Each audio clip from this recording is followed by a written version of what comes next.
Good evening, or for Pat, good morning. Well, for the civilized world, it's good evening. It's good evening in the civilized world. Well, it's a little gray here, but Oh, it's yeah, it's been grey here. On my normal walk into this building, there is a big park area, so it's all low level.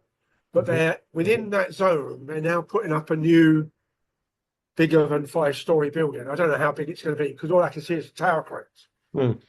Mm. And then just the other side of it, at the far side of the park, at Park Zone, there is a building called The Frame. The And frame. it is literally, I've seen photos of that. Yeah. yeah, it's literally a picture frame, Yeah. except you go up a lift on one side, you cross over the viewing platform, which is the top right, Mhm. which is a glass floor, Oh, okay. Wow. like 900 feet up in the air. You got a glass floor. So when you look down, all those big, long stretch limos look like little dinky toys. Mm. And then you get a lift going down the other way. So it's a one-way flow building. Oh, interesting. And, So, is there and anything in it, or is it just sort of an attraction? I mean, are there offices? Is it on the sides no, or no, anything? no, that's it. It Okay. is literally in the park. So to get to it, you have to buy a 5 dirham ticket. Five Oh, dirham is okay. like a Okay. buck 25, It's just a tourist attraction. and then you pay to go up. Mhm. Uh, there's a sort of a cafe sandwich place, and there's a bit of you buy various models, cups and glasses and tea towels and stuff on the way out. Mhm. It's a good view if you actually want to have a good view of the Burj Khalifa, but without having to look up, as it Mhm. were. Mhm. It's one of the two places to go to do the viewing of the Burj. Is there anything in particular that you see through it that it frames? Yeah, if you go all the way over the old creek and go up a tower the other side, you you can see the Burj through the frame. Oh, okay. All I right. haven't yet seen anybody line that up, Hmm. so I'm not quite sure why not. No. But there is the cantilever, which is in the side of the park. It's on the main road side of the park.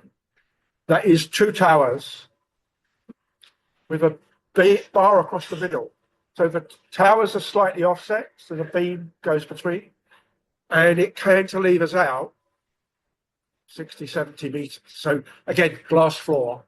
And it's like, not only do you have no building below you, you've got nothing holding you up Ugh. either, not the other end. It's just literally the classic thing of sticking your ruler out from the desk and going, Yeah. Yeah. and I don't think I would. I don't that, think I would like that. that's, well, it's done by the engineering is done, or the building side of the engineering Mhm. is done by the same people that did Millennium Bridge in London. Mhm. So I hope they've learnt their lesson about doing, doing, doing, doing, doing, Oh doing, yeah, walking didn't it kind of across. go? Yeah, Yeah. yeah. Because within the like 6 months they closed the Millennium Bridge because there wasn't anybody old enough on that design team to have enough military service to know you do, a bit like June and the Fremen, you do not walk in rhythm over a bridge Right. because it just sort of, Mhm. you get the Takuma Straits windy Yeah. bridge Right. Yeah, eventually. I remember seeing that video of the Tacoma Straits. Yeah, flipping all Yeah, over. I saw that again recently, and I saw one that had either been colorized or was done in color. Hmm. So that's like 1940 or 43. Yeah. So it's a very early color home movie thing. Hmm. Anyway, so but this twin tower with the cantilever, a good slice of that is a medical cum gym sports training and medical recovery hotel. Hmm. But it's also got, I think there's some apartments and the lower section is offices. Hmm. And that's spitting distance to the most unlikely Dubai building you've ever seen. which is the Museum of the Mankind of the Future. Hmm. And that looks like a 600 AD coffee pot, but without a spout. So you've got this oval within which there's several sets of lifts that take you across. I think there's like 8 floors, 9 floors in there. And that's literally a science type museum. And I think most of the exhibits change as and when somebody discovers something new. There'll be another bit goes in and something else comes out. But there's a section of one floor that looks like a specimen jar collection. And each jar has got a hologram type picture of something wildlife, so plants or animals. So they're all these jars are about the same size. So you've got like a blue whale, all 60, 70 meters of it inside this, 200 mil wide jar. And the next one or next but one along is like an amoeba, and it's the same size as the blue whale. So you can really see the insides. What they've got, so they've got it organised a bit like a natural history museum come botanical gardens. So related plants are together. And being here, one of the subsections of the plants is palm trees. And it's like, I knew there's like a dozen plus, but there's like 3 dozen palm trees in this thing. And you've got good range of mammals that you would all know from the zoo. So everything from an elephant to a tapir, to a pangolin, to a mouse, to a jerboa, tigers, all that sort of stuff. But when you get down to the insects, they're now almost life size, or magnified. And some of them are really intricate. So it's a bit like the micrographia by Hooke back in the 1640s or whatever it was, whereas using a microscope to draw the engraved pictures, and they're coming out on big sheets of paper. Right. Although these things are only just over 6 inches across, and maybe 10 inches tall. So I've done both the frame and the museum once. I've really got to wait for somebody to come and visit who also wants to go before I bother going back. But they've also got things like history of spaceflight, but with a bit of a bias to Arabic spaceflight. And there's all the things. Has there been Arabic spaceflight? Yeah, well, we've not launched other than we sent a satellite up to Mars. Satellites out there, But we've had a number of men and 1 or 2 women go up via NASA or China. And so there is a building here that is Houston. We've got a problem building. It's a NASA type control room, and which was also one of the reasons why young Neil deGrasse Tyson was here a few years back. Come and have a look at the NASA. Good old Neil. My favorite science communicator. Yeah. So when I walk in, hold on. I'll be right back. So when I walk in the morning, I use the frame as a visual pollution measurement. If I can see it, it's my number 1 level. If I can see the buildings behind it, that's good. I've got half the pollution I normally might have. Wow. But today it was a bit misty, and oddly enough, I couldn't even see the cranes. And I think since the cranes have gone up, they've been up about 8 months. It's the first day I've not been able to see the cranes when it's not been a true sea fog. And you do fog Dubai picture Google search. There's loads of people that predict the weather and then phone a friend and say, you're 80 level flat. Are you there today? And if not, can I borrow the flat? So they go up 80 floors or whatever, get above the fog. So you see certain areas of Dubai that either the lights are underneath the cloud or the towers are spiking through because it's not that high. Oh, But you like get some like real- the irium you get some in really- in you get some good carbon. pictures. So that, but rather than rely on like the IQR sites, say, oh, you're two cities behind New Delhi, or you're two cities behind Shanghai for pollution or whatever. As I walk past, sometimes I take a reference photograph, and other times I just, oh, okay, I can see all the way to the buildings on the far side of a creek, which is like twice the distance to the frame So is from where that, I'm walking. And I'm walking in an air conditioned tunnel for the metro, so I'm three or four floors equivalent up already. So I can see over all the park buildings, which are all single story, until you get to the frame. But in that park, we have copies of the Eiffel Tower, and the one that I really like is Osaka Castle, Hmm. that you see from things like Shogun and Yeah. stuff. Right. And it's a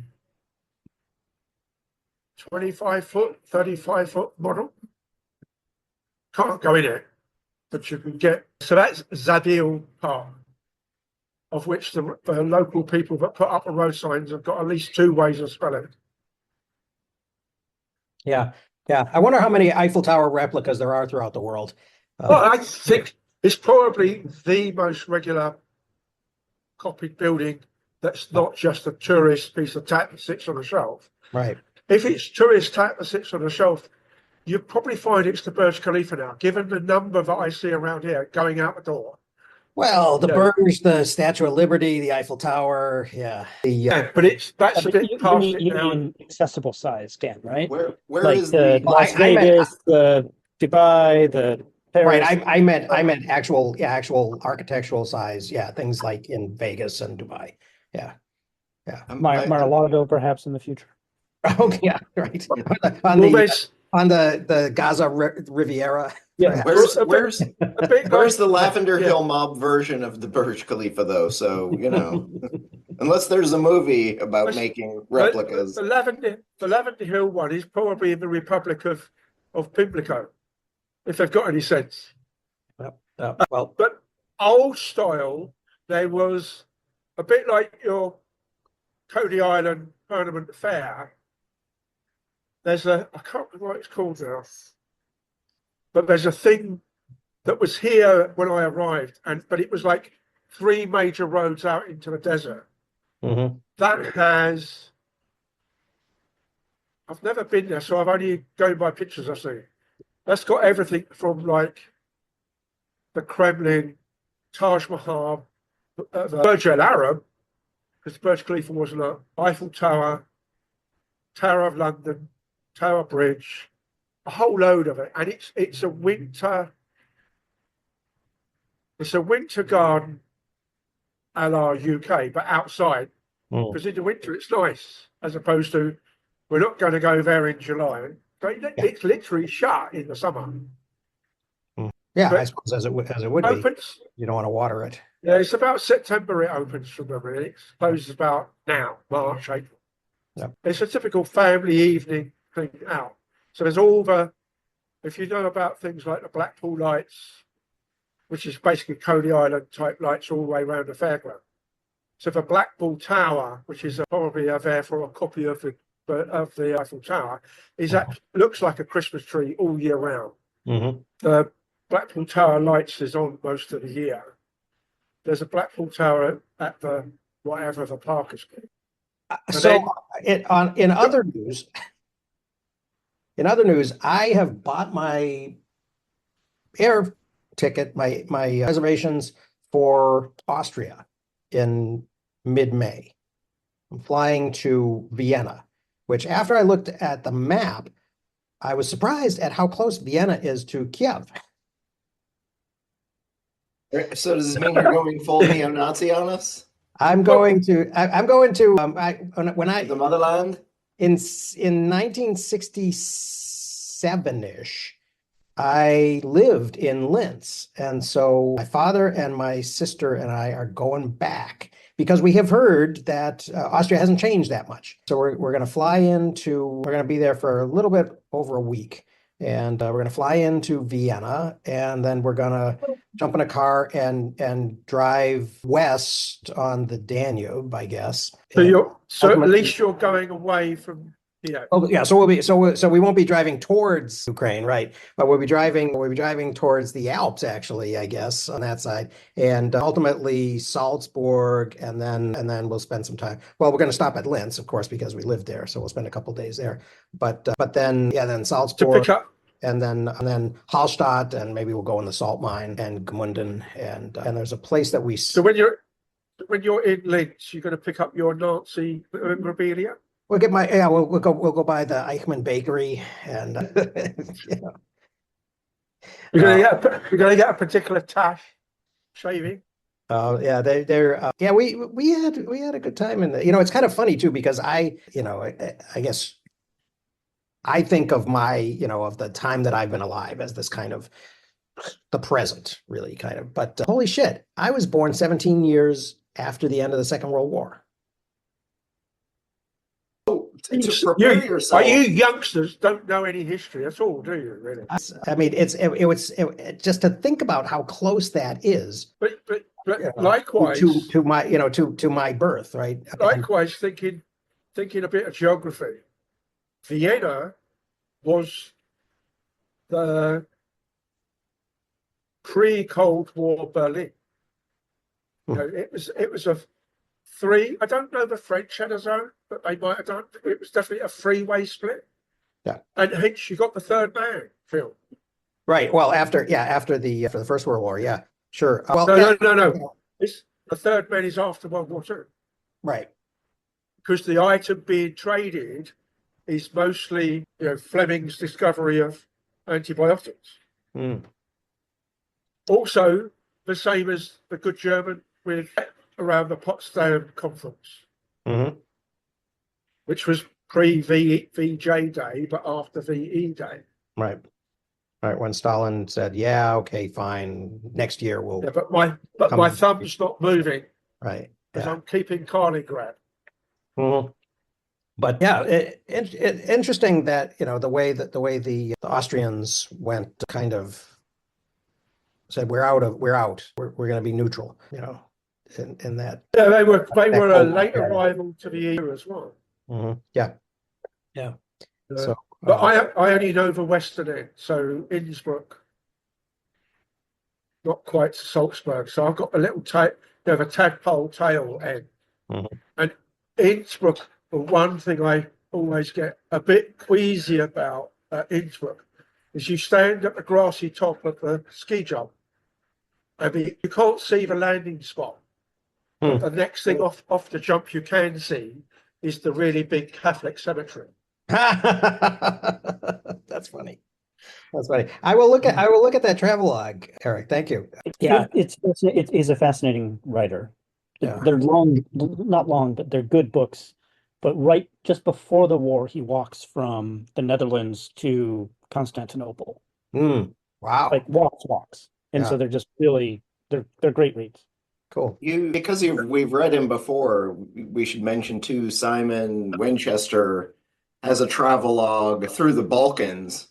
So he starts with a car trip from essentially Britain, and he goes across and then travels down through Austria and Italy and then across into the Bosphorus, essentially. And literally uses it as an excuse because he had done it ages, but like 10 or 20 years before. And then he writes his travelogue in like the year 2000, roughly when the Balkans flared up. But he talks about, 800 years of history. But you only need to read like the first chapter to like into, the Austria section. But he's got some really interesting stuff of what to see and hear and a little bit of historical background. And then most of the rest of the book is his time in the Balkans and into Turkey. Okay, I'll look at that. Yeah, that'll be interesting. It's I'm looking forward to go. I mean, I hope that it will be safe to go. I do remember he all of specifically my reservations and everything just in case. I think he does specifically talk about the origin of the croissant and the crescent shape that it has with respect. So you can find the right, the original croissant bakery that invented the thing. So Cool. Cool. So yeah, and to get to the book, we're looking at the pillars, I guess, this week, right? In section 3. So any surprises there? I kind of found it sort of basic.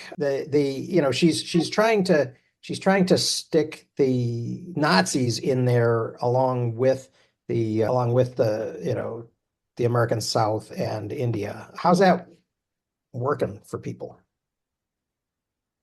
it's what's interesting to me is Christianity and broadly, I guess, Hindu culture religiously had these things built into them going thousands of years back. But it's interesting to have the Nazi piece put in because they ramped up their caste system so quickly in the span of just a few years. Mhm. So it's not even obviously they benefited from the Christian tradition having some of that hierarchy built in there from the start. Mhm. But to me, having that as an example is interesting that you don't need to have this thing built in for thousands of years necessarily to be able to say, hey, let's do it in 10 Mhm. or let's do it in 5. Yeah. Yeah. Well, and it does seem like that dehumanization section kind of contributes to sort of explaining that, right? That if you can get people who don't have any type of actual contact with a person, because I think she does a good job of saying, yeah, it's much harder to dehumanize a person, a person who's different, who's an individual who's sitting in front of you, crying or having some type of an experience that you can relate to. Well, it was even one of those things as I was reading, and I kept thinking of the epithet snowflake that's thrown around by the far right towards the left as a means of, hey, let's dehumanize this entire group of people as snowflakes because they're so fragile and want to be different and unique. Yeah. And it was in part that, hey, how do we strip away the uniqueness? And so literally they use the word snowflake, which in American culture broadly means individual and unique, and Yeah. totally strip that all away. Mhm. So you know, it's something that you can not only use to sympathize with the individual African American slaves that go through this part of the story, but like, hey, this is happening to us right now. Mhm. She doesn't mention it, but it's bears mentioning along the way that same type of rhetoric is happening for the alt-right and the neo-Nazi group in America, or they're doing the same thing. Yeah. They're just broadening it outside of color lines. I thought snowflake only applied to white guys with eyeliner.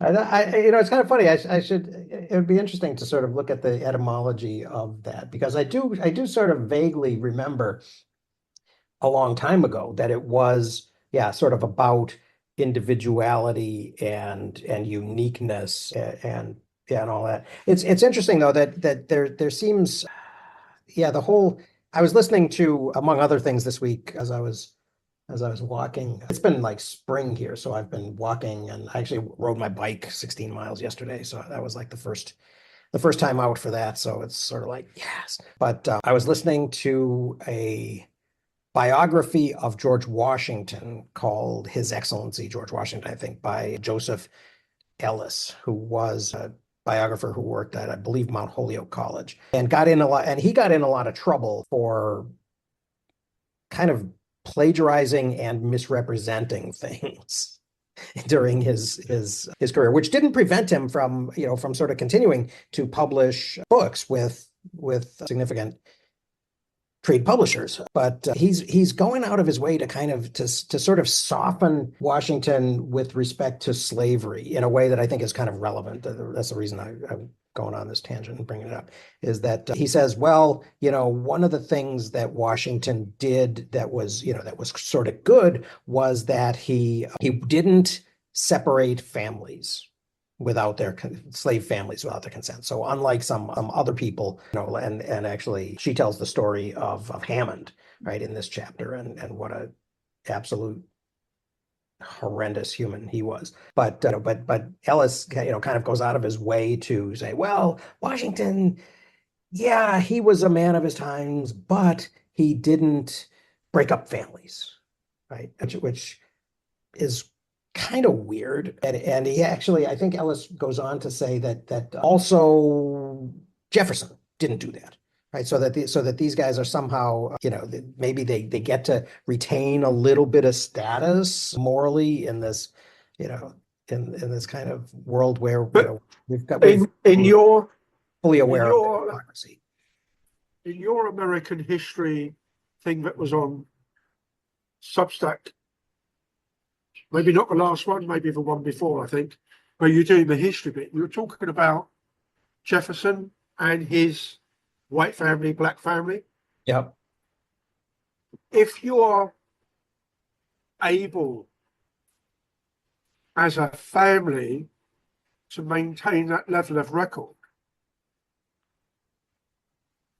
what other uses are you putting it to? So yeah. when the kids come of age, are they now tradable commodity rather than because they were born here and not traded into mine? Well, are you setting up artificial barriers to your own trade, or are you doing it for some other reason? Are you doing it to say, we'll keep the grandchildren to make sure you guys behave? Oh, I see. I've got your 3 generations now with no trading, which is making me suffer. There's some type of quid pro quo there. Yeah, yeah. So is there, and it automatically made me think of, it's a small village, small town attitude is we know who your family is. Yeah. It's even more so if I'm keeping records, my records, because you're my chattel. Mm-hmm. And then it's like, take it one more step, of course, and it's like, okay, so what about the white family? Because they're chattels too, right? Well, I guess technically, well, you probably can't sell the wife into slavery in quite the same way, but you can certainly go away, don't come back, I owe nothing, because you've got no mechanism of owning your own stuff. Well, yeah, it's interesting how what's her name, Arthur Custis, whom Washington marries, right, is a widow who inherits. She has children from her first marriage, neither of whom actually live beyond the Revolutionary period. But she is a non-person while she's married to Custis, and then she becomes a person, and she actually gets to transact business while she's a widow. And then after she marries Washington, she becomes a non-person again, and he becomes the sort of executor of. He basically gets at the bride price is a third of the Custis estates, and the other 2/3 is held in trust for the children, but George Washington is the trustee. So so she all of a sudden is out of the picture. There's an element of that still happens here. So if you're a local, if you're on the Muslim stream of being local, you have to ask your male next of kin, your son, could be your husband, your brother, or your father. Mhm. Please, sir, can I have a driving license? Yeah. If you're not Muslim and you're married and you're a woman, you have to ask your husband to write a letter allowing you to have a driving license. Back then, I'm not sure that's still exactly the case, but if you come here on your own visa as a working woman, rather like you said a moment ago about when she was a widow, she was her own person. Right. You just apply for a driving license in a normal way. Hmm. And same with a bank account. Well, I imagine Or- you've got to do that if you're bringing in guest workers and you want to be some type of international community. Yeah. So my visa gives me basically two things. It gives me the right to work and it gives me the right of residency, as opposed to a bit like all the problems you've got at the moment with these people that are on student visas, green cards being revoked because they're protesting, right? Similar sort of problem, but it's always written such that this is not yours of right. This is yours as long as you don't piss us off. Mhm. So one of the stories that happened here, not long after I arrived, and it was a very, typical right-wing papers in the UK. Oh, they kicked 2 Brits out and they were so nasty about it. Yeah, okay, but do you know what the rest of the story is? Oh yeah, they were having sex on the beach, but that wasn't the problem. No, that wasn't the problem. The problem was fighting with the copper and puking up because you were so pissed over it. After he told you, put your clothes back on, stop, this is a public beach. An hour before, it was full of local families and other local people, And it's like, nowhere in the Daily Mail, also known as the Daily Fail story, was the fact they were still on their first 6 months, so it's a probationary employment period anyway. They argued and fought with the police officer who went away and came back. Then they fought again and puked over him. So it's a serious amount of disrespect. Forget anything else, right? Could you imagine a New York copper walking his nightstick around a park, actually taking that on the chin and saying, "Okay, fine, just make sure you use a condom, please," type thing, and walking away? No, right? And the other similar story was there was an Iranian Brit who got arrested when she tried to come back in the country.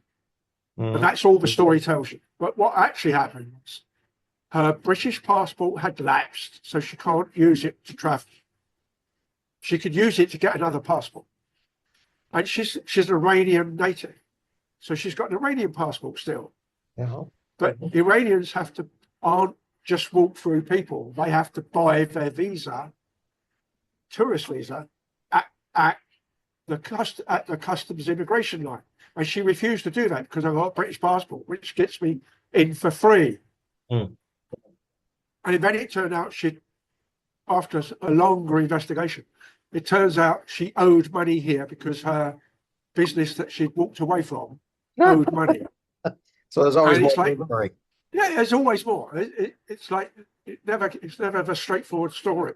But the fluidity of your status wasn't something that particularly came up in debt, for instance, in our reading of debt. But your fluidity of purpose, particularly when we were talking about the bartering and trading people with no money, and these big get-togethers, and they do a women's swap to keep the gene thing going, plus all the trading, including slaves, if they had slaves. There's a level to where you've got a very relatively sparsely populated 13 colonies, comparatively. You don't necessarily not know what's going on everywhere. It's not always recorded. Therefore, the level of business recording, given my chattel's status, and or the bit, as you said, when Washington married this widow, he gained money, land. Oh, that was really what put him in the planter elite. Yeah. But there was also something about, wasn't so much the trustee position on the other piece, but he leased it, if I remember rightly, in that period so it could be worked. Well, he leased Mount Vernon from 1752 or 4 to 1761. It had been in the family since the 17th century, but his father had died when he was relatively young. Oh, that's right. That was Augustine his, had but died it was his. in Yeah, 1743, but it went his to brother's wife. his oldest brother, Lawrence, who It was was his brother. 2 years It was older his. than him. Yeah. Yeah, So and his then her brother's widow. wife. Right. And then he leased it from her widow, who again would have had no legal standing except that she was the widow during But that here, of period. course, She we died don't. in 1761. Here under Sharia law, we don't normally have widows because the dead husband's brothers have a duty to toss a coin and find out who marries the widow.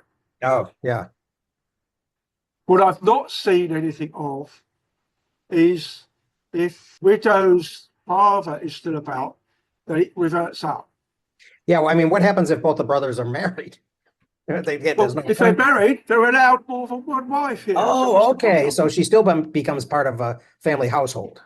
Okay, gotcha. Yeah, and whether she goes back into her parents' side and marries Mhm. a brother-in-law, or she stays in her husband's side and marries one of his brothers. Mm. I then, since we've had the West Wing coach, Abu bin al-Bat, as in the husband with three daughters, is such a problem, right? I can see that as being another reason why they keep such good records here. And I said to you a couple of issues ago, Derek Shivers was talking to a friend here, and it was like, oh yeah, and when my grandfather's ancestor built the first proper building, i.e. 4 walls and a roof outside of a tent, we remember that and all. And then it turned out that was 1800 years ago because they keep good records. So Derek's comment was, because it was like, and the next comment to it was like, the building went up, and then Islam came along, which is how he sort of guessed it was a bit long. And so Derek goes, so you're telling me about 2,000 years of history? He said, 1800. We needed paper and ink. But it's one of the reasons why they keep the Emirati particularly, keep such good records, keep a track. Where's the exclusion of marrying your second cousin type? Mm-hmm. And if something happens, which half of the male line, father's or husband's father, Mm-hmm. is supposed to take the lead in, we'll put this bit of family back together. On the upside, of course, women here have an absolute right under Sharia law to say, I divorce you. What you don't get is Californian 50-50 split. Mm-hmm. Right. The other thing you almost never get, unless you manage to get them out of the country first, is you never get the children. Children stay with the overall family. Mm-hmm. They don't stay, and the family in that sense is the male side of the family, not my wife's. So I know a number of people that, for various reasons, up to and including royal family, who have gone one direction and had to leave the kids behind. But they normally manage to get a decent financial package out of it, stroke real estate, stroke assets, but not the kids.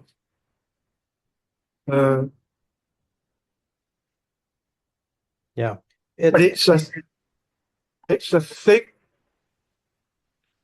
Even if the wife is not Emirati, Muslim, or Arab, even if it's Emirati to Emirati, then it's probably you've got to get nowhere at all. But Sheikh Mo had a divorce and lost 2 kids out of it because they managed to get them out of the country. Huh. But that's when he married a Brit, Jordanian or a Brit, or half and half, one of the two. It's interesting that the one big exception to all of this is the Southern slavery thing, the Partus Sequitur Ventrum, where they define any child of an enslaved woman as a slave, which basically lets the sort of the rapist slaveholder off the hook and not without and prevents that ever that question of paternity ever from really being an issue. Yeah, well, that was part and parcel of if you're calculating your chattels. Right. what happened. Ironically, the only four people that Thomas Jefferson ever freed were his four children with Sally Hemings. And that wasn't until his will, actually. They were either freed in his will in 1826 or when they became 21 years old, right? It was a sort of a gradual. Yeah, but I dipped into the book about Sally Hemings, and he wouldn't do it when he was a legislator. He wouldn't take that question on, and he wouldn't do it until it was after his death, because he seemingly didn't want the political fallout.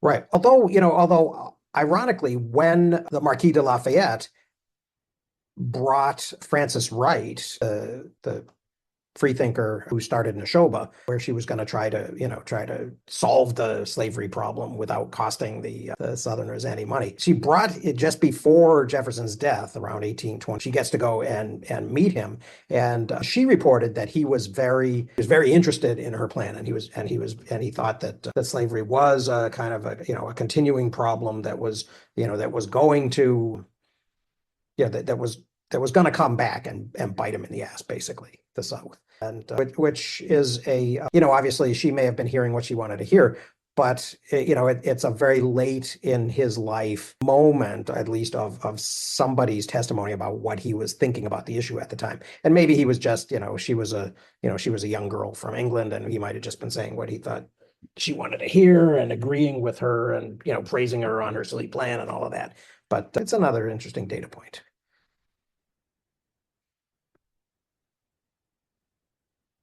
He also, in notes on the state of Virginia, Jefferson is also the one who kind of pointed out to Southerners that, hey, wait a minute, we can make a lot of money. Going back to what you were saying, Tim, we can make a lot of money on the natural increase, as he called it, of these, now that, and that was written before, that was published in the 1790s, right? 1791, 92. So it was well before, they had sort of agreed in the Constitution that the slave trade would be allowed to continue for another 20 years, but it would end in 1807, or it could end in 1807. And of course, by that time, so the British had really been pushing in that direction as well. So the British kill it in 1808, right?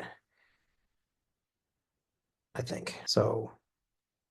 Yeah. So it's I mean the whole thing is interesting. I mean, but as far as her explanation of kind of the caste thing, she talks about slavery a little bit, then she talks about Jim Crow a little bit. She talks about these lynchings. She talks about these, this young kid. It wasn't the Emmett Till story, which was the one I was expecting. It was another kid who, young 15-year-old guy who gets killed for nothing. Being a kid.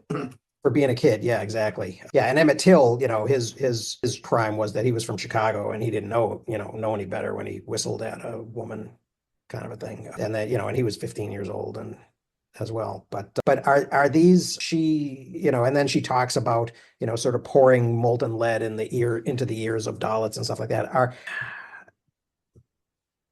She's making a case about the enforcement of these castes. Do they need to be? I guess in the Jim Crow South, I kind of buy that, and in Nazi Germany, I buy that because, again, as you said, Chris, it's coming so quickly, and they're really trying to kind of create this thing and implement it in a very, very short period of time. In India, I don't know. Well, the one thing I found difficult to read through the end of section 2 as well as most of section 3. I don't have enough background on Jim Crow. I know the word, I know the outline of what it means, but I don't know at the same level of what I know about, say, the want to say conflicts that goes through the literal nuts and bolts of the, and it really starts off with which flavour of Jews are we doing? We're going points in that. Those that are very Jewish go first. And most of those basically don't get out of a plane trial without taking shock. Whereas, if it's like your 1A neighbour, you took them to work first and just see how exhausted you can make it. This seems to come over as being, I think we've mentioned it here in the past, but I can't remember the context. As in one drop of blood. Mhm. Therefore, I go, Obama's half white. And they go, no, he's black. But he's half white. But when I do that one, I keep going, okay, but how much of an equivalent Pocahontas type slur from Trump is Obama's mum?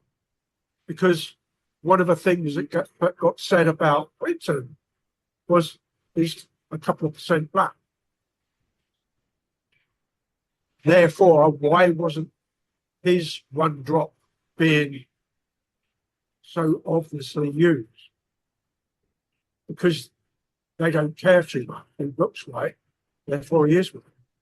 Well, I think, yeah, I think a lot in America, I think a lot changed after the 1970s in terms of this whole time. I mean, passing used to be a big thing in I mean, and people have written, there have been whole books about it. I remember there was a book I had to read in grad school about a guy who was like a New York literary critic or something who was, Sorry, who was passing, yeah, a guy who looks entirely white, but actually has, some, measurable percentage of African ancestry. And this woman she wrote this book about her father. I don't remember his name, but he was a literary critic, and he traveled in these very kind of elite. And I think that Caste, I mean, I think, Wilkerson is trying to sort of separate class from caste, right? And say that there's, that it's not really about the money. It's about, because money can change and that sort of thing. And the circles, the social circles that you participate in, that you get to travel in and change. So this is why you got that Ben, what's his name, was HUD first time round under Trump, who was clearly a black. Who? Ben somebody or other, I forget the surname. Who was like a medical doctor or something? Yeah. He was apparently very controversial as a the things that he said caused a bunch of controversy, as I recall as well. But the idea that that this guy's, I'll have to, when somebody else is talking, I'll try to find the title of the book. But this guy's crime, he was passing as white, and he was traveling in these New York Times, New York Review of Books kind of elite cultural and social circle in New York City, and that was inappropriate. They would have felt, because he was, because he had some African ancestry in this would have been in the 1950s.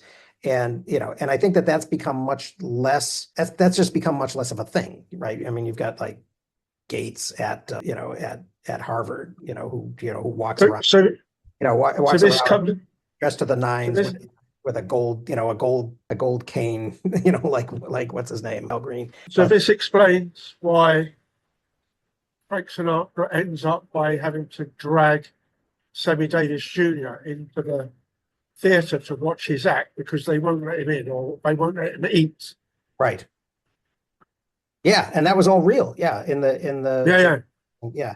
And but UK wise, we had it with employment, and rather like you've got Rosa Parks on the bus, we had black bus drivers in the 60s, but only for the delivery of buses between maintenance and where they needed to start or finish.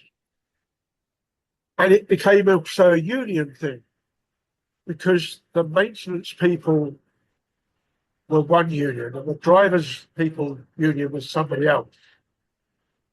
And the public facing white driver union didn't want their membership diluted by black drivers. And the bus company in the English Alabama Montgomery equivalent was Bristol. And for black drivers and the union that accepted black members more, finally found one of our newer immigrants who had a perfect English British accent. So they managed to get him through the first interview by phone. And then this 21-year-old black guy turns up, and there's all hell breaks loose. So if you do Bristol Omnibus Company into Wikipedia, you get the whole story. But that went all the way up into the then Labour Party and the Trade Union Congress, which is effectively the place where the unions sort their union to union problems out. And it was the Rosa Parks equivalent of non-segregation of the work result for the UK. But that's, I think, something like 61 or 62. So in my lifetime. And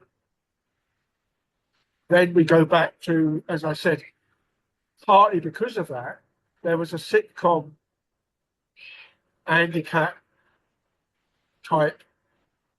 I think it was on the BBC, but it might have been the Independent TV, where there's a pair of neighbours, one black, one white, and both the guys are bus drivers or bus driver and conductors. And so, but it was made as a comedy. So back when I was watching it, yes, it's a racist comedy, but it's making fun out of racism rather than reinforcing it. But it's about the only way you could get it discussed, because when that program started, we still had black and white minstrels. So they're all white guys blacked up, singing and dancing, because we don't have any black people to do it, which was crazy because we did.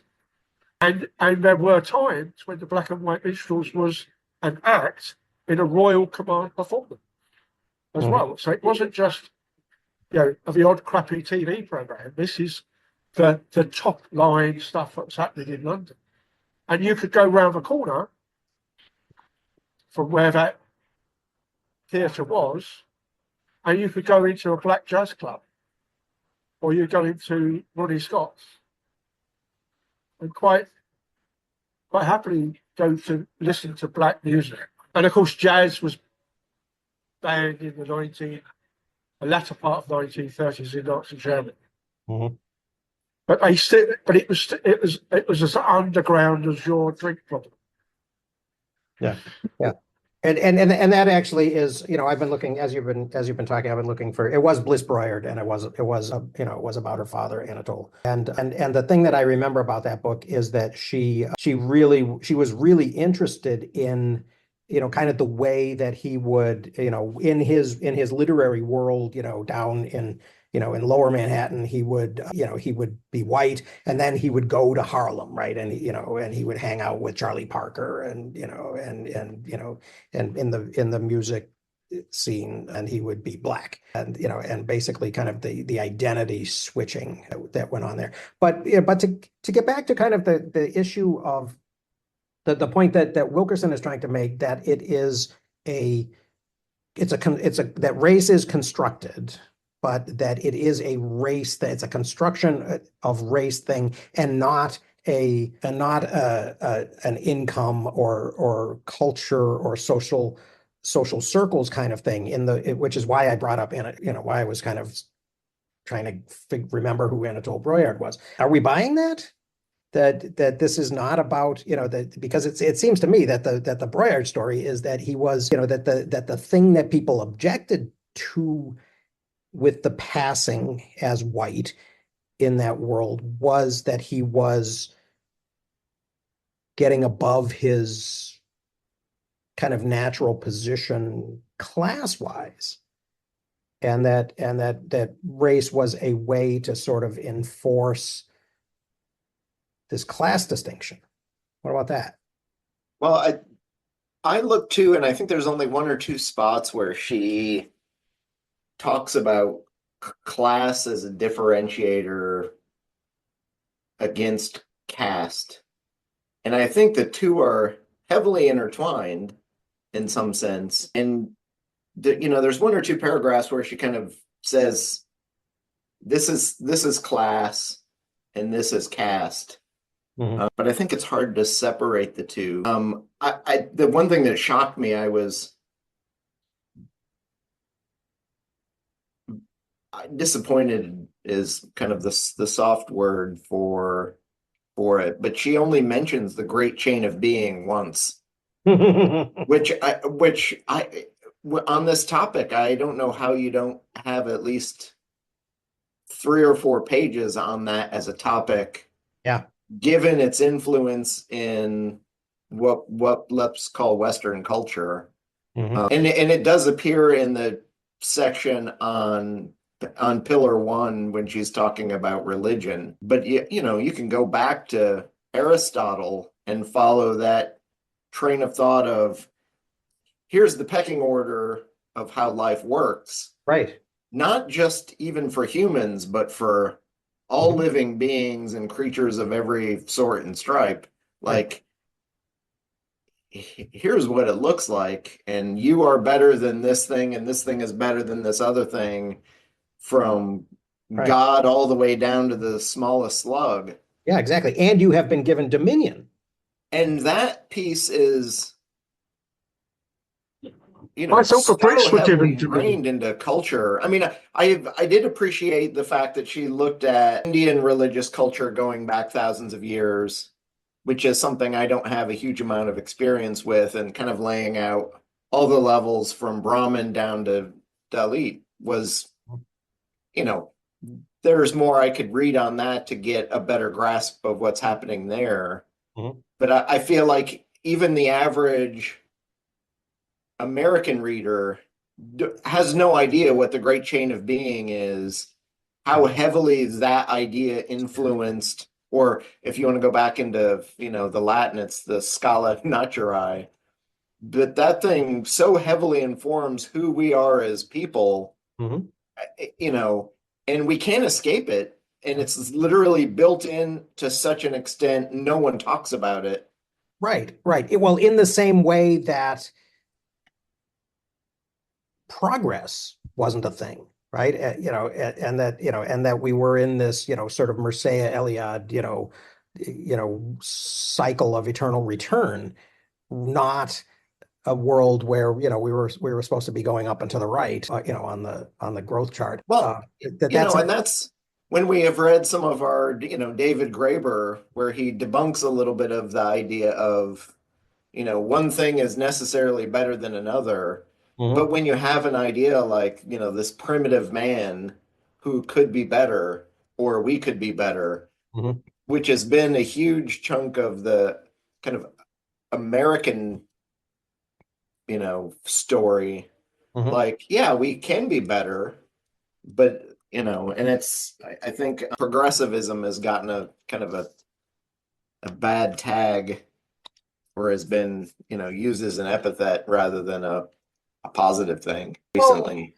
well, yeah, but the idea, right? Yeah, I agree, Chris. And the idea of progress that is, but the idea of progress also, kind of has that teleological aspect too, which you could also pin back, to manifest destiny, right? And this idea that, that we are not, that not only is it inevitable, but that, God wants us to do it. It's kind of weird though, because going back to, I still, I'm still reminded of, maybe it's just because I'm such a fan of The Matrix. The Rage Against the Machine song that they use at the end of that Wake Up is my favorite of their songs. And it's got it's got that line in it about how they went after King when he spoke out on Vietnam. But that's not really why and what. They went after King when he switched from race to class.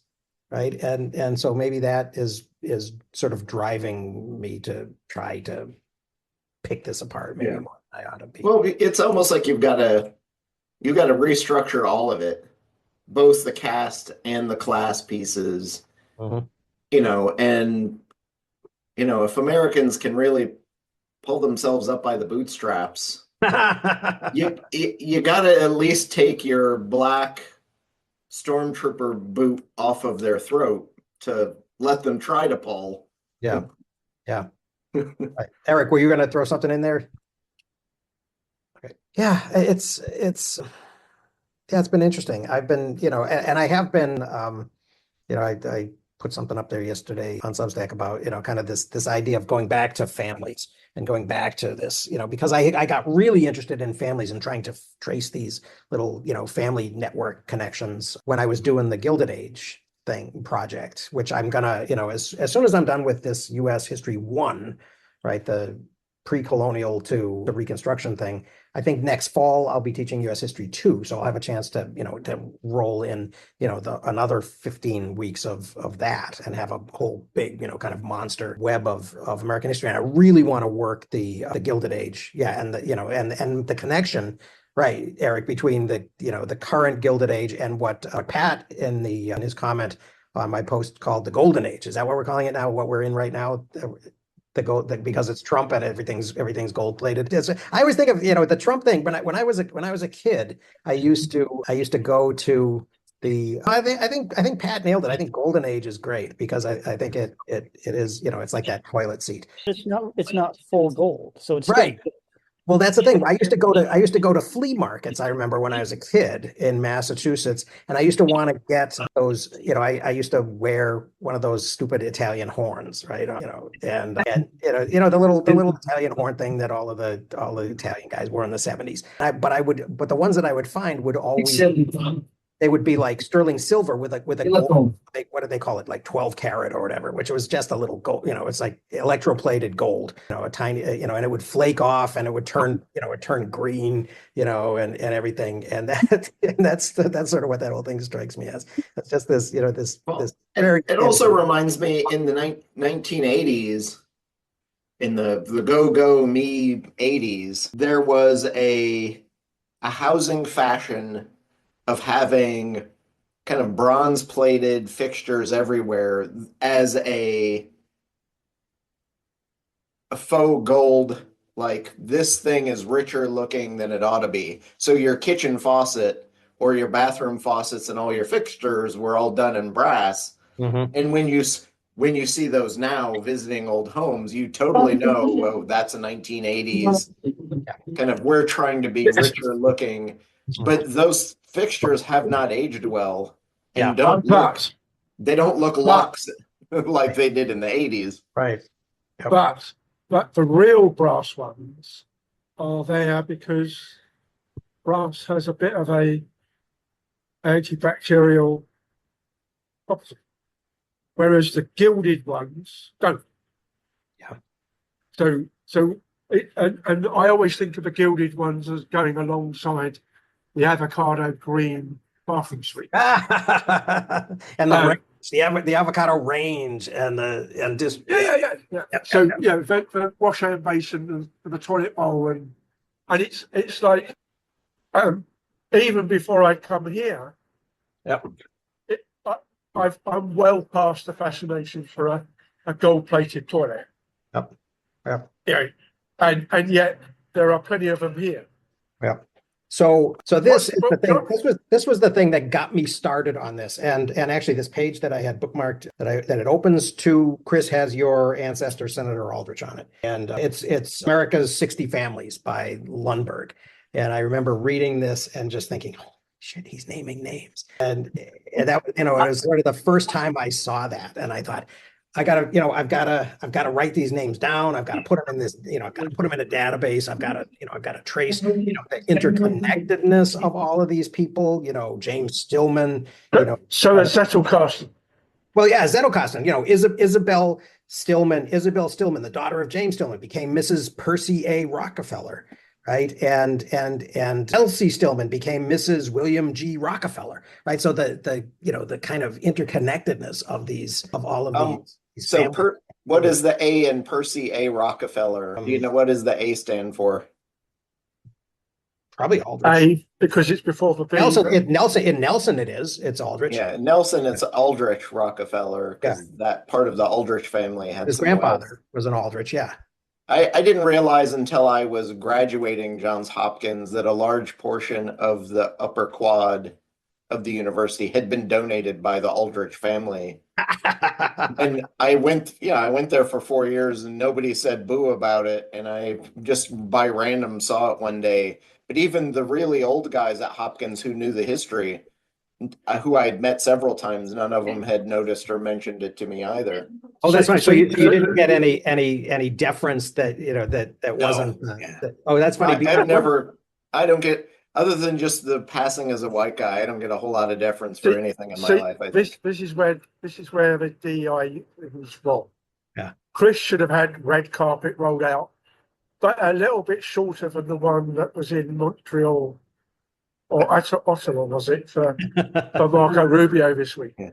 I think they just put it there because there was a puddle. Yeah. Oh, well, there's the Walter Raleigh reason, but he's clearly not Queen Elizabeth, that's for sure. It's funny though that I was at the thing that struck me, Chris, was you being at at Hopkins and then maybe and maybe have gotten some stuff that you didn't understand. I was at West Point once. I had a high school buddy who went to West Point. Actually, he went in the infantry first and then through a very circuitous route, because generally you don't get into West Point that way.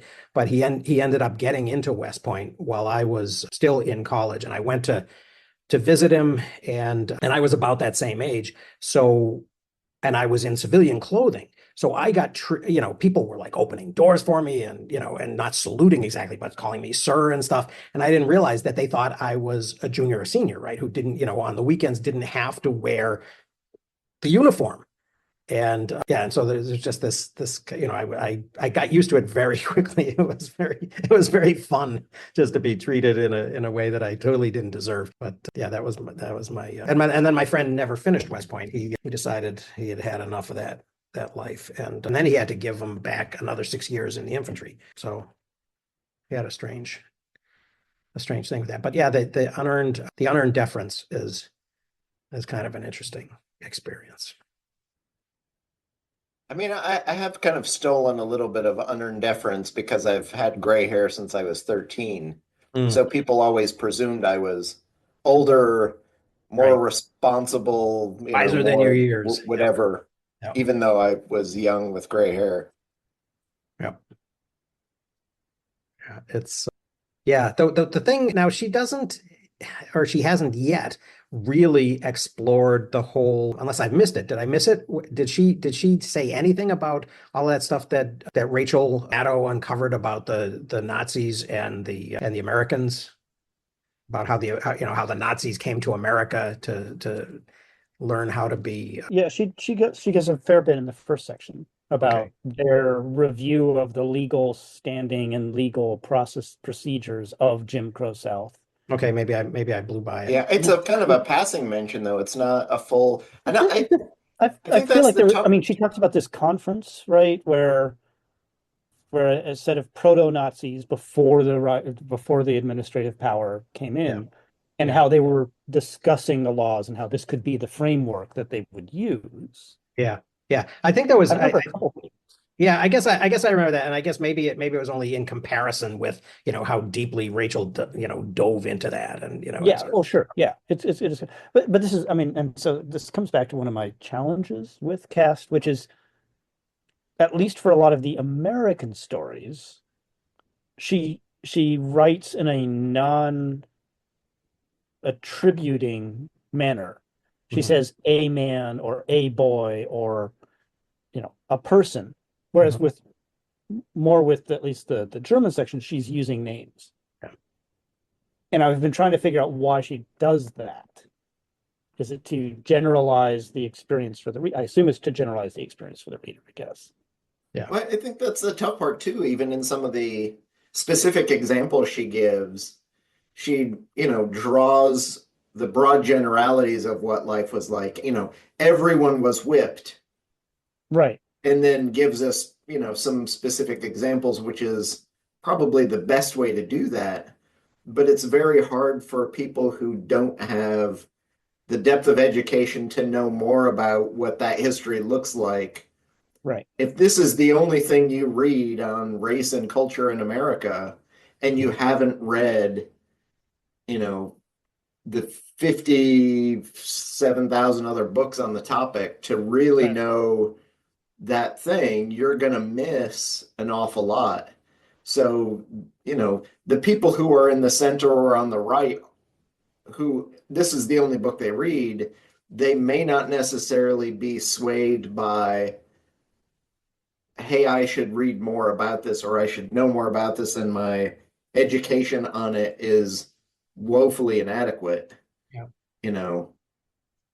Much less like, even as someone who is reasonably well educated Mhm. in broad Western culture.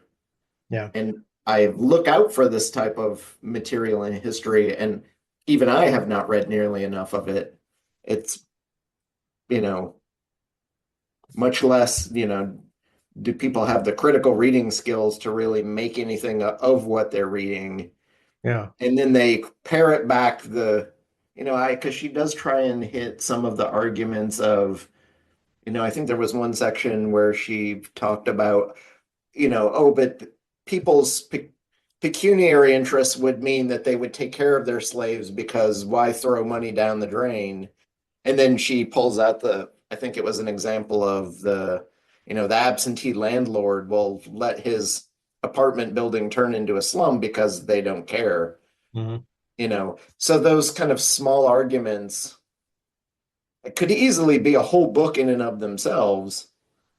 Well, And it's hard to cover all of those bases while she's trying to really talk about this idea of caste. and that's kind of an issue for me as well. It's sort of like, okay, this came out in 2020, right? So I mean, and that actually the first edition, or is that just the most recent publication of it? Because 2020 is the first one. Is it? Okay. All right. I thought it was. I just wanted to be 100% sure, because as I'm reading this and as I'm listening to it, I'm getting a lot of noise through your channel, Tim. It sort of strikes me sometimes like, this argument, this presentation seems to be 25 years old, right? It seems like something that it would have made more sense to me if it had had a date of like, 2008 on it or something, or 1998 even. That then these things would have been, sort of, she would have been like putting a stake in the ground, and now it seems like, I mean, there has been so much in 2020. I mean, by 2020, there's been so much, written by people, even on the DEI is already, all of this, Ta-Nehisi Coates and stuff has been out there for years, right? And so this is not in any type of dialogue with that, at least it doesn't seem like yet. Yeah, I think that's the tough part, is how much in dialogue are all these things with other things. Because I think Stamped was out fairly early, and there are even pieces of that are not. But you've looked too, has been a huge movement in the last, I don't know, probably since 2010, 2011-ish, of universities looking back at their own histories and how those touch on racism and slavery. But it's only just now those historians looking back at those things starting to bear even some early fruit of, and a lot of them are only journal articles yet. They're not even full book form pieces to say, hey, here's how Yale has looked back at their history and what Yale looks like with respect to that. Or But in I that know context, Johns Hopkins one of their historians has a group called Hard Histories at Hopkins, and they're looking back at, did Johns Hopkins, the man, the Quaker, own slaves? And it's always been thought, no, he didn't, because he was a Quaker, yet in fact on tax forms, whoa, wait a second, there are slaves here.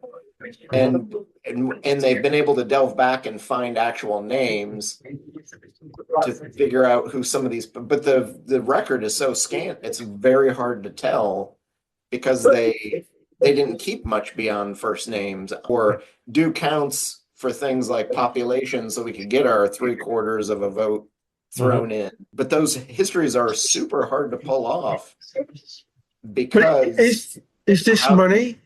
Is this Oh, and Is this actually, she more- does on page, what page is this? 151. At the beginning of chapter 7, she actually quotes Edward Baptist. So apparently she knows a little bit about some of this. She's just not. But is this not also a level of knowledgeable money? And obviously outside of some element of census information and tax information, it's the difficulty of following the money outside of will information maybe.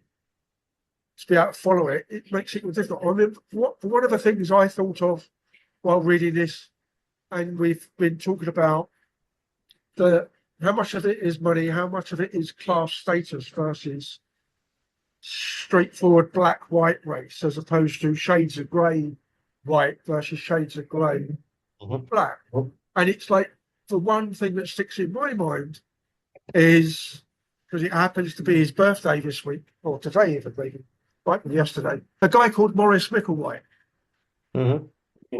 His dad was a fishmonger at Billingsgate Market, right? So doesn't even own a shop, he's just employed. Maurice Micklewhite is an actor, and his first film, he was cast, the other sort of cast, well against his class. So he played an upper English military class person. And somebody who was much more middle class happened to play his opposite number at the same level. And yet the next big film this guy got, he played a part where his class was so small, the original book, he didn't even have a name. But you can't do that on a film because he has to hear his name called out. And in the dialogue of a book, it's easy to deal with, but not so much when you've got live action on the film. And that's Michael Caine.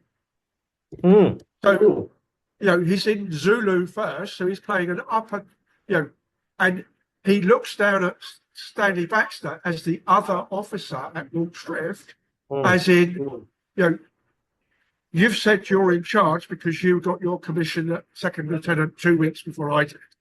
And as my grandfather and father, the generals always say, once you're in command, you're on your own. And he literally walks away from the day-to-day, the minute-by-minute decision making, and leaves the engineer to become the combat guy. And yet he's a corporal or something in the Harry Palmer films, and he did like 3 in a row. But he's clearly, by the time he was a proper actor, as in film actor as opposed to theatre actor, I'm pretty sure his dad was dead. And then the first thing he did with his first big pay packet was buy Mum a house. And then you had to plead with her to stop being a skivvy for other people's houses because it made him look bad in the newspaper. As in, he's earning millions and his mum's scrubbing doorsteps for other people down the road. And so the context of that, the other part of the context of that was, of course, you guys particularly really fall in love with high-end accents from the UK. So things like Laurence Olivier. We can't tell the difference between a posh accent and a. Oh, come off it! Really? You've got the perfect example of non-posh accent now. Do I sound like Lizzie for second? No. And I don't sound like Charles, Harry, or William, do I? I guess, but it's hard. What do you mean you guess?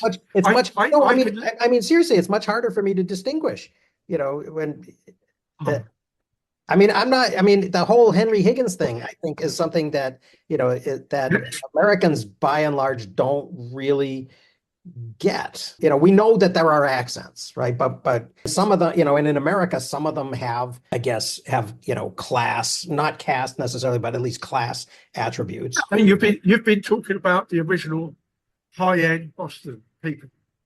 Clearly, they talk differently than Midwest or Texas and even California, right? Mhm. Right? But you've only got to look at it with Julia Roberts, if I remember rightly, opposite Hugh Grant in Notting Hill. Mm. Yeah. So, but I also know nobody else in the picture at the moment is Canadian. So, only because I know enough Canadians to know a Canadian accent. Mm. Yeah. But if it was our sweet grading glass lady versus a First Nations from north of the power, I wouldn't, because it's an Indian. But I was working in Cardiff. Okay, the family is South Wales based on the name side.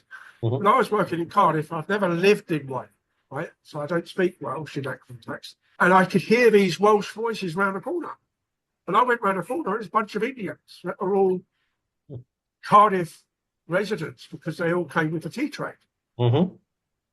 And it's like, oh, minute, we've also get our standard joke where somebody, normally an English person, complains to normally a mum and a child about, you're in England, that you're at best, he says you're in Great Britain as opposed to England when you're on the buses in Wales. Therefore, you should speak English. At which point, somebody turns around and says, "You've done twit. Those two Muslims are talking Welsh."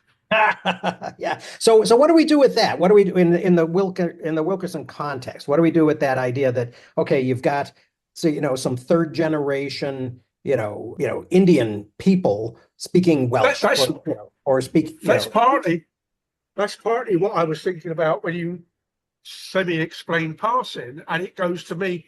Oh yeah, what's the context of that relative to a very small cast of people, actors, Mhm. who make you believe something that's not true, and a lot of the time it's the, as you say, it's the, oh, give me 60 days and I can make the flower seller talk Right. like a duchess. Yeah. Yeah. Yeah. Well, and Michael Caine Rex, example was a good one. Yeah. and Rex Harrison does a pretty good job. Yeah. But only because the rain in Spain falls mainly on the plane. But Right. Well, and because she had already been by that time, she had already been a princess as well, right? In her holiday. but the languages element, accent, as well as the language, the vocabulary differences are not all class driven. There's a guy called Lord Bragg, right? Now he's a one-off lord, so it's not an hereditary position. But he came from Cumbria. And if you hear him speak casually, some of the word choices sneak through. But other times, he speaks with perfect BBC pronunciation. Mhm. And he's on the radio all the time. And it's, Melvin Bragg from In Our Time. And the history of him is a bloody sheep farm up in Cumbrian Hills. So if you heard his father or his grandfather speak, you'd be going saying, is that Welsh or Italian or Serbo-Croat or something? It's not English, but it is. It's a word choice. But we also get the same level of word choice in certain things from me versus how the Queen, for instance, Charles II extents mode now, but the Queen would voice things, my husband and I type products. And it's like, the one does their best, doesn't one? And you'd never hear that in my school. That's an upper class word choice. And yet, oddly enough, when I was going for a particular class in the evenings, I had an Austrian connection princess working for another British lord, and if you said the word one, you got thumped. Hmm. It was a Buddhist Zen class because you can't say you're a one because that's Buddha only, right? Oh, all right. But it in that class is just round the corner from Sloane Square, where the concentration of Murray Henrys and Henriettas would have used that pronunciation and word choice all the time. Mm-hmm. So what do we do with those people that are able to do the double bootstrap and move up versus the extreme of, you know, the current 1% thinks they don't need the other 99. So they're going to slowly but surely eat away at that and reduce our numbers while they stay about the same number because they've got the money to buy the robot that's now going to clean the house or the robotic guard dog even. Mm-hmm. And match that to the, you know, how do you tell if somebody's in the 1% over and above the money? So, and you've got the same phrase, right? New money versus old. Yeah. So, you know, Gatsby story is it, right? Mm-hmm. So, Well, yeah, yeah. I guess it purported to be it, but what was it that the old money actually brought? I mean, that was, I mean, that wasn't the kind of the point of that the old money had, there was no value. It was only the illusion of it in you know, the well, wannabe Gatsby's mind. old money clearly is more likely to be based on slavery because it's old. Whereas, you know, Peter Thiel's money is theoretically clean money from slavery. Wage slave, maybe. Maybe we need to slide that word along to Yeah, become a bit. she does later in the book. I actually been looking ahead at words that I wish were coming up more, but that appear later. But things like, you know, debt peonage is a historical thing, Mhm. which is now we live with wage slavery as a, a newer incarnation of that compared to the early 1900s. But they were, I mean, but the South was talking. I mean, that was, you know, she talks about Henry Hammond, and you know, that was, you know, that was contemporary with that, right? The South spent a lot of time, you know, sort of pointing the finger at the North and saying, not only saying, well, okay, what is it that you're processing in your textile mills along the, you know, the Charles River and the Merrimack Rivers, but you know, but also saying, you know, saying wage slavery was, you know, was in some ways worse than slavery because of this, you know, sort of paternalistic lifetime responsibility that the slave owner, you know, theoretically had to the enslaved person is not, you know, the case in, you know, in this sort of impersonal, you know, one-off kind of wage, you know, meeting of supply and demand in the, you know, in the market that happens with wages, right? Where there's no, you know, sort of implied, you know, ongoing relationship or anything like that. But yeah, so I mean, so there is, I mean, there is kind of a way in which that, you know, that goes all the way back to there. But does she talk, does Marx, I guess I haven't done the keyword search, but you know, does Marx ever come into the story at all? I'm doing it now. Question. I'm, Yeah. my I'm Kindle, curious now too. no results for Marx are found. Yeah, I don't find anything. No. Well, I even just the kind of, and the tough part is she's having the beginning of a conversation of an area that's just not well talked about in American culture, Mhm. but is slowly starting to become talked about, which I think is what scares the holy shit out of the far right or the people in power, the plutocrats, the technocrats, and the, you know, Yeah. pseudo cognoscenti is like, hey, our power structure is being eroded, and they think of it as Trump does, as a zero-sum game. Like we have America's the wealthiest country on the planet, and yet we still have people living in just stupid abject poverty. Yeah. In fact, even that idea of wage slavery and debt peonage, somebody eventually is going to come along and do a study of it, but we have in the last 20 years offshored a lot of manufacturing or even services to places like India and China. But I haven't seen a whole lot of discussion about manufacturing that during the Civil War and before was all done in the North, almost to a huge exclusive piece, but that gave a huge amount of wealth to the North, as well as the people who lived there. So even things like the auto industry, all being based in Detroit, created a huge number of jobs in that part of the country. But you now look at where cars are manufactured in the United States, and yes, some of them are still in Michigan, but Mostly in right to work states. guess where all the rest of it is? It's all the right to work states. It's Kentucky, it's South Carolina, it's Alabama.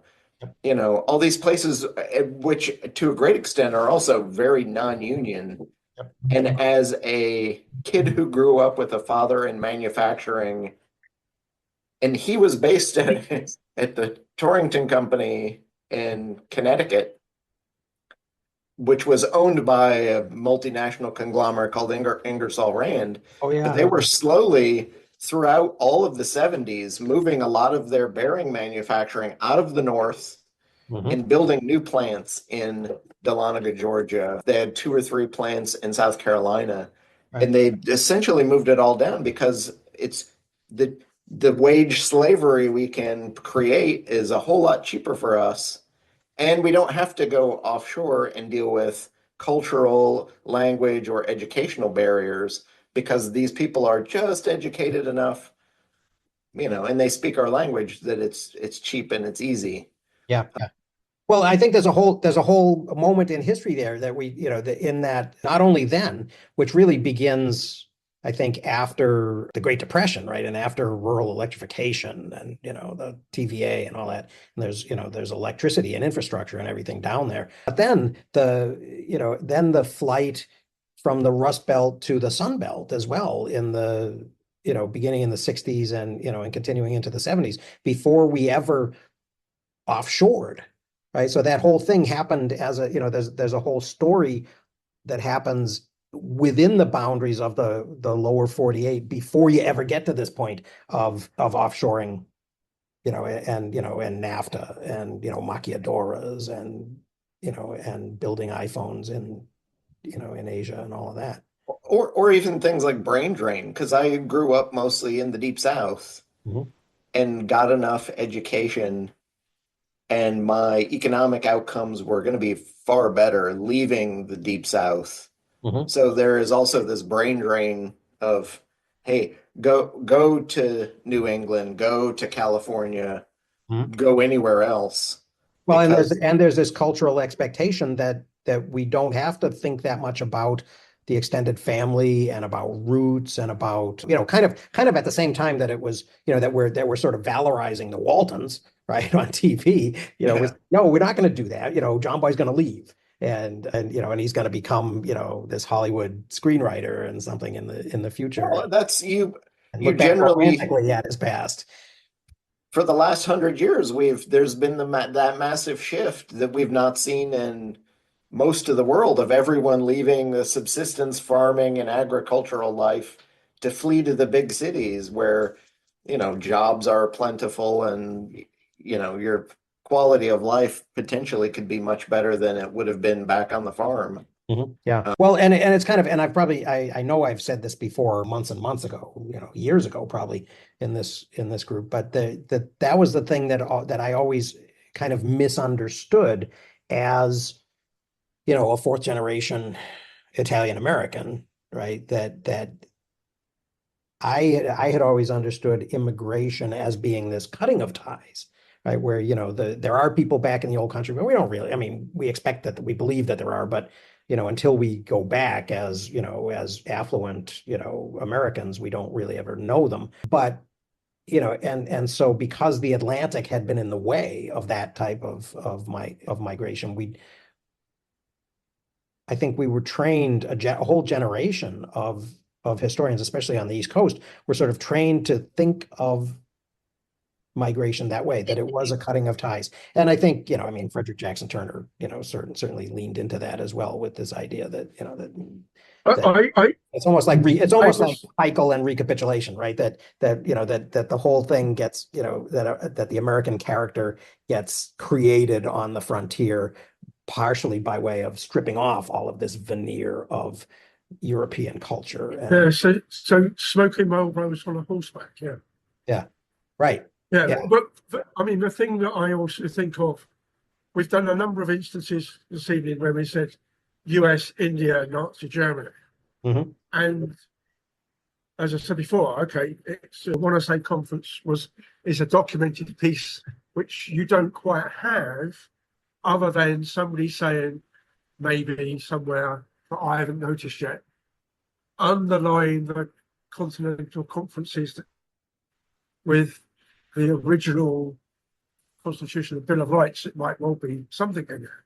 But I always think of, prior to his assassination in Prague, all of the work that Reinhard Heydrich was doing, Moldavia and the protectorate that was like the Czech Republic as it is now, those Czechs that are bought into the Nazi ideology were complaining of the money being spent on educating Czechs to count to more than 500 and write much more than their name.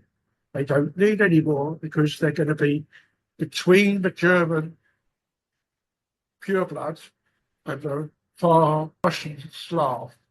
We're an in-between, so we could get some education, and they could just be the donkeys in the farmyard. And I think way back when, somewhere in the old Obsidian, there's a link from me to the chapter or a couple of paragraphs that are in Heydrich's biography by Walt. Excellent book.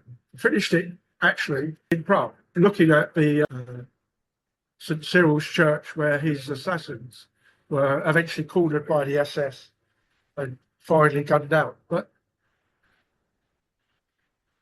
that is a disturbing piece of paperwork. And in some respects, I'm tempted to say as bad as much of the concentration camp stuff, if only because there's bushels that didn't make it out of concentration camps. But it's like we're going to deliberately trash the education stuff.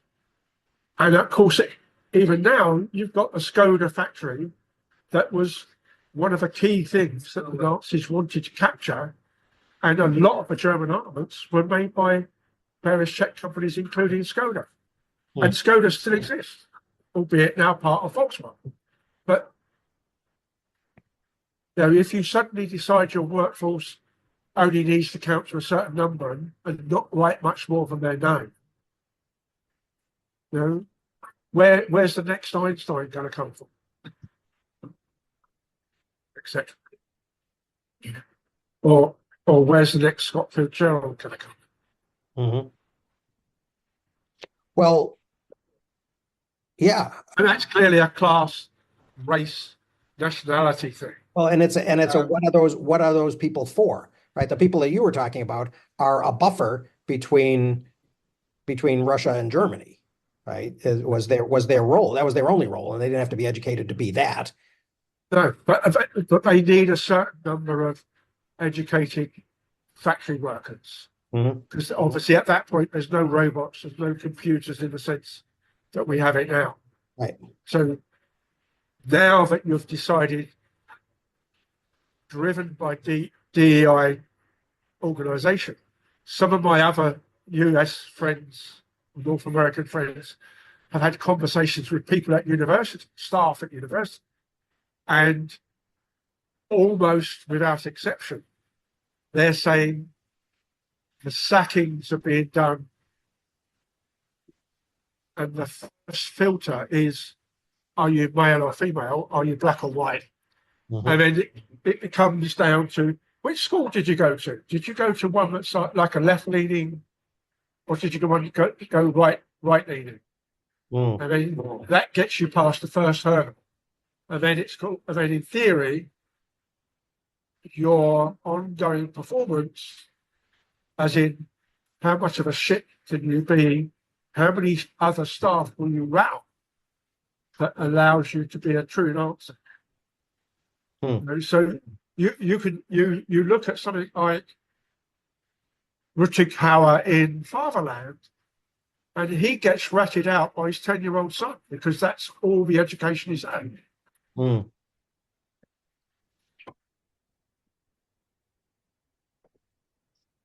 I am just changing a couple of things on the schedule because it just occurred to me. I would like to propose that we don't meet next week, but we meet the following week because I want to change up my travel schedule because I'm going to be on spring break this week and I'd like to go and see the kids at the end of this week and then kind of resume part 4 the following week on the 29th rather than, so just push the missed week forward 1 week.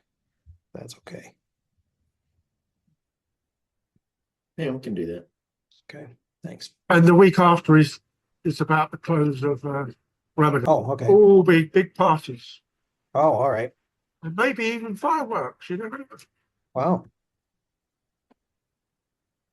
Ramadan. Christmas and 4th of July all rolled into one. Yeah. Well, actually, yeah, I guess Ramadan is before the equinox, so that's probably a good thing. So less than half of the time is sunshine, right? Yeah. Yeah, so like it's 28th, 29th, and 30th from memory is the Eid that closes Ramadan. So it's a 3-day weekend. Mhm. And start of the post-Ramadan sales, which is a bit of a falsehood now because we have pre-Ramadan sales as well. Just And like Christmas. Hooray for capitalism. So what happens if you happen to be, Muslim and live in Iceland and Ramadan happens in May and June?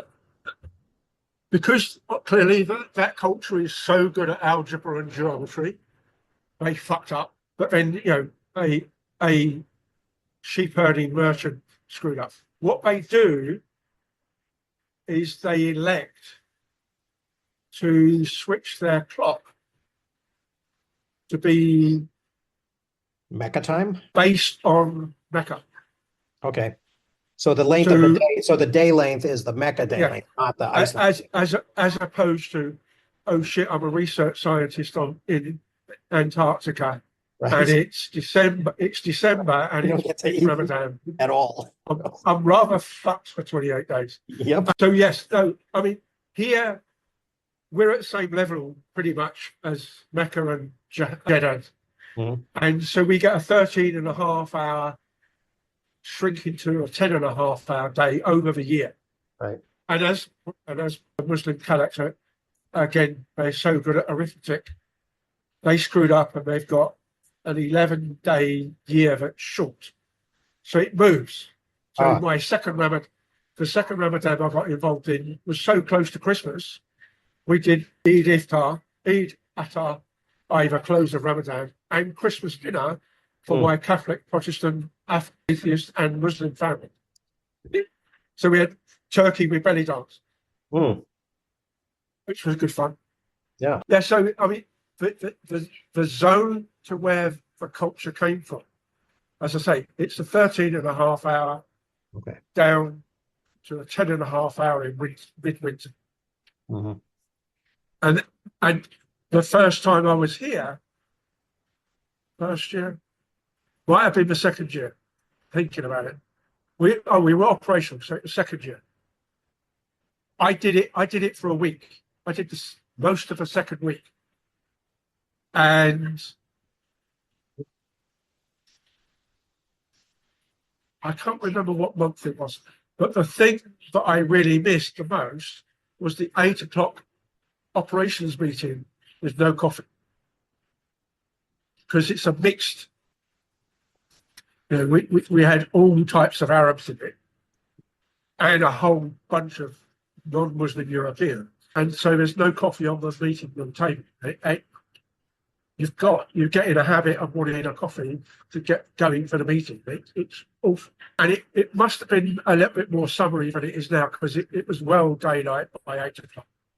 And it's well daylight here, but it's not warm daylight. You're not running up a sweat. Yeah, it's still cool. It's still below 30 centigrade, not Fahrenheit. Not that imperial monarchist unit that you guys use. Anyway, so section 4 for week after next, or we're doing 4 and 5? I've turned off the comments, so I can't see. You have you? I was thinking we would do section 4 is only 47 pages though. It's pretty short. And we could do oh no, 4, I'm sorry, 4 is 95 pages. 5 is 47 pages. We could do 4 and 5. Yeah. We could do that. Yeah, I put it in or I put that short one in to give us some catch-up time if we needed it. Right. But if you split and you do 5 and 6, I think that was either one was too long and one was too short. And yeah. So why don't we break next? Yeah. Why don't we not meet next week? And then when we meet on the 29th, we'll do 4 and 5. And then that following week, the 5th of April, we can finish the book. And then I'll probably take another week off and travel, and then we can do another book, start another book. I was thinking of, it keeps coming up in the reason I was thinking of it is it keeps coming up in my Readwise feed, and I keep thinking, oh, that was a little bit interesting. Maybe I should go back and look at that again. Was Chrystia Freeland's book Plutocrats, which I read years ago, and it sort of struck me as I mean, it was before, I think she wrote it when she was transitioning from being a journalist to being a Canadian politician. But it certainly struck me as kind of like an expose, but with a kind of a wannabe undercurrent. Like she was naming some names and she was calling some people out for some things, but at the same time she was oddly kind of sympathetic or positive about some of the stuff, which I thought might be, might be interesting to look back on now that she's been in Canadian politics for so long. But that's just a suggestion. Yeah, well, thank you for that. Thank you for putting that in there. Yeah. And again, it's a dozen years old. So well, and for the curious, it came up last in November 16th meeting. Oh, okay. Because some of us are pretty good at, indexing these ideas. Wow. Way to go. I'm impressed. Yeah. So yeah, Bobby Sands, how long did he go? He not hearing you. You must be on mute. Very late 70s or mid 80s. Yeah. When Maggie was still around. Right. I remember that.